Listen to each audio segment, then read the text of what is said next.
Welcome back to Narrations. This is a story about grief that doesn't end when the funeral is over. About pain that keeps moving long after everyone else expects you to be better. And about the dangerous moment when a person realizes they've drifted so far from themselves that survival begins to feel like a choice instead of a given. This is the story of Wild. Cheryl Strayed's life doesn't shatter in one loud moment. It unravels quietly. There is no single decision that ruins everything. No dramatic collapse that can be pointed to and explained away. Instead, it's a slow erosion, the kind that happens when the center of your life disappears and nothing grows back to replace it. Her mother Bobby is gone. Cancer takes her fast. Too fast for acceptance, too fast for preparation. One moment Bobby is laughing, dancing barefoot in the kitchen, filling every room with noise and warmth. The next, she is a memory Cheryl can't touch. Bobby wasn't just Cheryl's mother. She was gravity. She held everything together through force of love alone, the family, the chaos, the mess of living. Without her, Cheryl feels like something essential has been pulled from her chest. People tell her she's strong. They tell her time will help. They tell her grief comes in waves. None of it lands. Because grief doesn't come in waves for Cheryl. It comes as absence. Her marriage begins to suffer almost immediately. Paul tries to reach her, tries to hold her, tries to pull her back into the present. But Cheryl isn't there anymore. She doesn't know how to explain what she's feeling, because what she's feeling doesn't have language. She doesn't miss her mother. She is missing her. Love becomes effort. Conversation becomes weight. Silence becomes easier than honesty. Eventually, the marriage collapses, not because of betrayal or cruelty, but because grief leaves no room for intimacy. The divorce feels inevitable. And empty. After that, Cheryl stops caring what happens to her. Not in a dramatic, suicidal way. More quietly than that. She drifts into choices that hurt her body and hollow her spirit. Drugs numb the edges. Sex becomes transactional, detached, almost punitive. Each reckless decision feels like proof that she deserves the damage she's accumulating. She watches herself making these choices and doesn't intervene. Because intervening would require believing she's worth saving. One afternoon, standing in a small apartment surrounded by evidence of a life she no longer recognizes, Cheryl realizes something terrifying. She is not afraid anymore. And that scares her more than fear ever did. That's when she finds the book. A Guide to the Pacific Crest Trail, a 1,000-mile stretch of wilderness running from the Mojave Desert through California, Oregon, and Washington. It is not marketed as healing. It doesn't promise clarity or transformation. It simply exists. Something about it cuts through the fog. Not as inspiration but as consequence. The trail doesn't care who she is or what she's lost. It will either break her or carry her forward. And for the first time in months, that feels honest. She decides to go. The decision isn't brave. It isn't thought through. It's desperate. Cheryl has never hiked before. She has no wilderness experience, no training, no real understanding of what she's committing to. Preparation becomes frantic and chaotic. She buys gear based on guesswork. Her backpack grows heavier with every purchase, as if she's trying to pack her grief instead of confronting it. When she finally lifts the pack onto her back for the first time, it nearly knocks her over. She laughs, sharp and disbelieving. The pack becomes a symbol immediately. Everything she hasn't processed. Everything she refuses to put down. She names it monster, because that's exactly what it feels like, something alive, something hostile, something she must carry anyway. People question her plan. Some are concerned. Some are dismissive. Some think she's running. They're not wrong. But Cheryl doesn't see another option. At the trailhead in the Mojave Desert, she stands alone beneath a vast, indifferent sky. The heat is brutal. The land is stripped and unforgiving. There is no ceremony, no moment of affirmation. Just dirt. Just silence. Just the weight of the pack digging into her shoulders as she takes her first step. And then another. Almost immediately, the trail pushes back. Her boots rub raw skin. Her balance is off. Every movement feels wrong. The sun drains her faster than she expects. Fear creeps in, not the dramatic kind, but the practical kind. What if she can't do this? What if she made a mistake? What if she finally went too far? There is no one to ask. There is no one to rescue her from the decision she made. As she walks, memories surface uninvited. Her mother's laugh. Her mother's hands. The sound of her voice calling Cheryl by a childhood nickname she hasn't heard in years. The grief hits hard and sudden. Cheryl stops on the trail and screams. Not out of anger. Out of pain so sharp it demands sound. The desert absorbs it without reaction. No echo. No answer. Just space. And something about that, the indifference, steadies her. Out here, grief doesn't make her weak or embarrassing. It simply exists. As days pass, the pain becomes routine. Blisters form and burst. Muscles scream. The weight of the pack never lightens. Cheryl falls. Bleeds. Gets back up. Each step feels like a negotiation between body and will. She meets other hikers, brief, fleeting connections. Some are kind. Some unsettling. Each encounter reminds her how exposed she is. Alone. Female. Inexperienced. Fear walks beside her constantly. But she learns something important. Fear keeps her present. At night, lying in her tent beneath a sky crowded with stars, Cheryl realizes she hasn't disappeared into herself the way she usually does. There is no room for dissociation out here. Every choice has consequence. Every mistake costs something physical. Walking becomes a form of honesty. The trail doesn't heal her. It confronts her. And for the first time since her mother died, Cheryl isn't running from the confrontation. She's walking straight into it. Cheryl wakes before the sun most mornings now. The desert is quiet in a way that feels absolute, not peaceful, not comforting, just vast and indifferent. The kind of quiet that doesn't respond when you speak to it. She lies still for a moment inside her tent, listening to her own breathing, feeling the soreness settle into her bones. Every muscle complains. Every blister reminds her of itself. For a few seconds the thought returns. You could stop. No one would know. No one would judge you the way you judge yourself. You could turn back, explain it as grief, exhaustion, bad planning. You could go home. The thought is tempting precisely because it feels reasonable. Cheryl sits up instead. The routine is clumsy but familiar now. She forces swollen feet into stiff boots. She shoulders monster, grimacing as the straps bite down. The weight hasn't changed, but her relationship to it has. It no longer feels like an insult. It feels like a fact. And facts, she's learning, don't argue with you. They just exist. As she walks, the desert begins to shift. Not dramatically. Not all at once. The ground hardens, the light changes, the air cools slightly. She notices these things the way she notices her own breath, without commentary, without judgment. Her mind still wanders, but it no longer spirals the way it used to. Thoughts come, linger, and pass.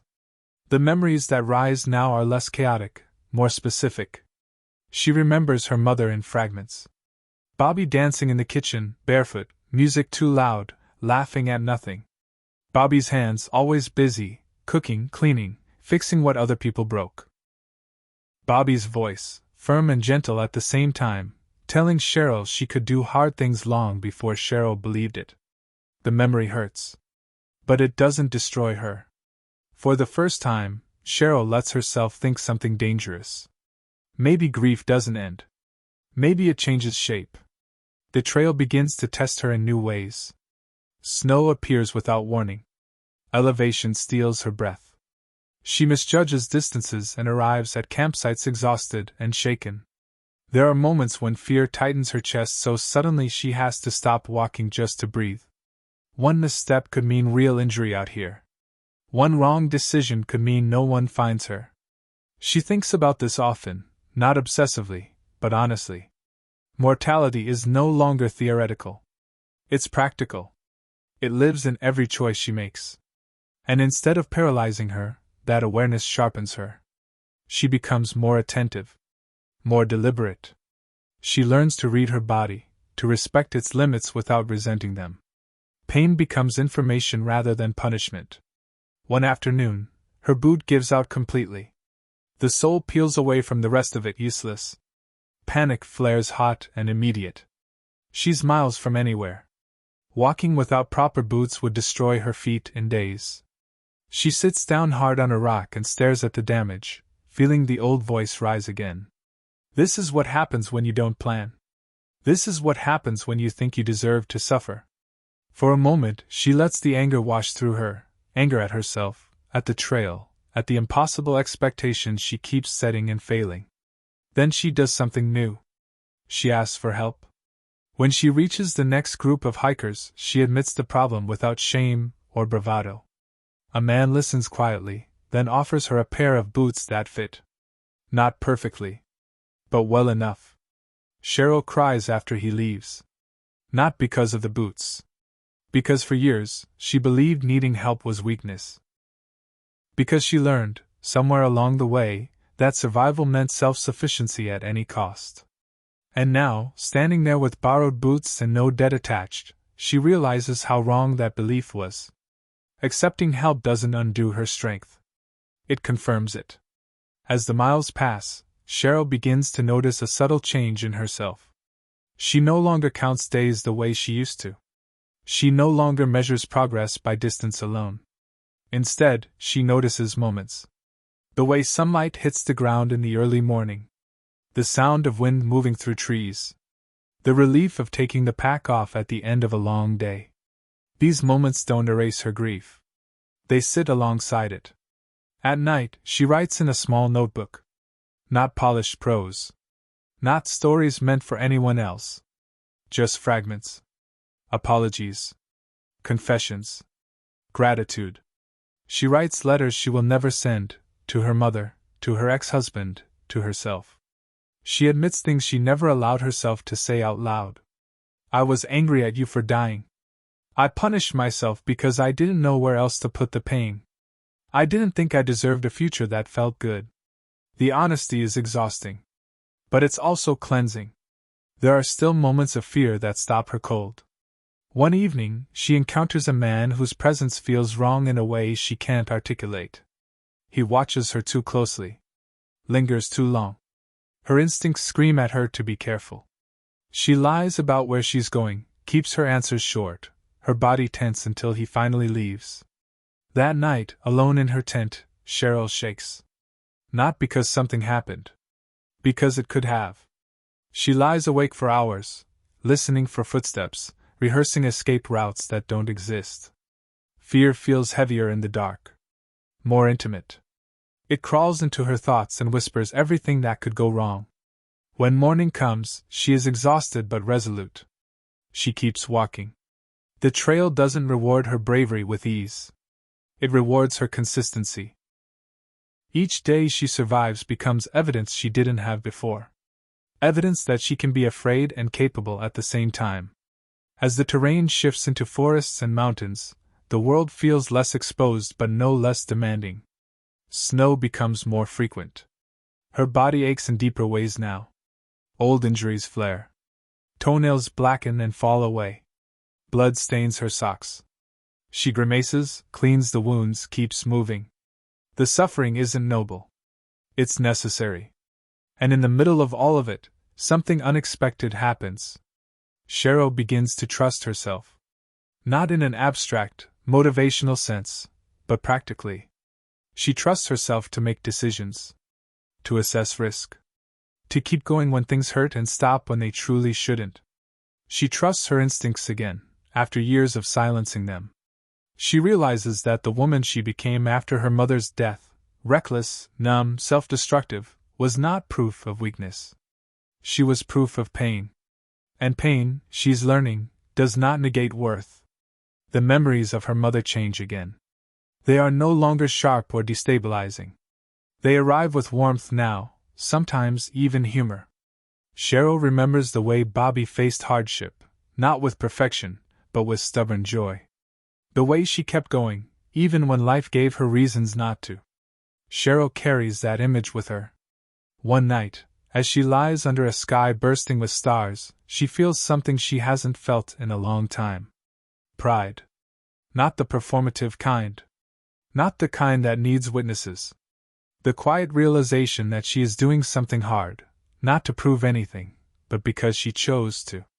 She doesn't know what her life will look like when this ends. She doesn't know who she'll be. But for the first time since her mother died, she knows this much: she wants to live. Not perfectly. Not pain-free. Just honestly. And tomorrow, she will shoulder the pack again. Cheryl doesn't realize at first that the end is approaching. The trail doesn't announce conclusions. It doesn't soften or slow down to signal completion. It simply keeps unfolding, one stretch of ground after another, until one day the miles behind her feel heavier than the miles ahead. Her body carries the evidence of the journey now. Scarred feet. Missing toenails. Muscles that ache even at rest. Monster still weighs the same, but it no longer feels like an enemy. It feels familiar. Almost companionable. She has learned how to carry weight. The forests grow denser as she moves north. The air cools. Snow becomes a constant presence rather than an interruption. Each step requires attention. One mistake could mean real harm this late in the journey, when exhaustion dulls reflexes. Cheryl is careful, not fearful, not reckless. Present. She thinks often about the woman who stepped onto the trail months ago. That version of herself felt reckless and fragile, driven by grief she didn't know how to hold. Cheryl doesn't feel superior to her now. She feels tender toward her. That woman did the best she could with the pain she had. Walking has taught Cheryl something she couldn't have learned any other way: that grief doesn't disappear when you punish yourself long enough. It changes only when you stop treating it like a verdict and start treating it like a companion. Some days she talks to her mother out loud. Not prayers. Conversations. She tells Bobby about the trail. About the moments she was afraid. About the moments she felt strong. About the times she almost quit and didn't. The words don't feel foolish. They feel necessary. Her mother's presence no longer feels like a wound. It feels like guidance. As Cheryl approaches the Bridge of the Gods, the symbolic end of her journey, she feels something unexpected rise inside her. Resistance. She isn't ready for the trail to end. Out here, life has been reduced to essentials. Walk. Eat. Rest. Choose again tomorrow. The chaos of the world beyond the trail feels overwhelming by comparison. There will be decisions again. Expectations. Identities. Out here, she is simply a body moving through space. She wonders if she can keep this version of herself alive once the structure disappears. The final stretch is quiet. There are no witnesses. No applause. No dramatic transformation waiting on the other side. When Cheryl steps onto the bridge, she stops and rests her hands on the railing, looking out at the water below. She cries, not from sadness, but from recognition. This is the end of something she needed desperately. And the beginning of something she doesn't yet understand. She thinks of her mother again, of Bobby's insistence on living fully, even when life was cruel. Of the way she loved fiercely and without apology. Cheryl understands now that her mother didn't teach her how to avoid pain. She taught her how to survive it. Cheryl does not leave the trail healed in the way stories often promise. She leaves with pain still inside her. But the pain has changed. It no longer demands destruction as proof of loyalty. It no longer convinces her she must suffer to deserve love. It exists alongside something stronger now: trust. Trust in her body. Trust in her instincts. Trust that she can endure without disappearing. She understands that forgiveness isn't a moment, it's a practice. One she will return to again and again, long after the trail is behind her. As she walks away from the bridge, Cheryl carries her mother with her, not as a loss that defines her, but as a love that shaped her. She doesn't know exactly what comes next. But she knows she will meet it awake. Wild is a story about choosing to live when staying numb would be easier. It reminds us that healing is not about erasing grief, but about learning how to carry it without letting it crush us. And that sometimes, the bravest thing a person can do is keep walking, not toward certainty, but toward themselves. If you enjoyed listening to this story, please like the video, share it with someone who loves movies like this, and subscribe for more narrations.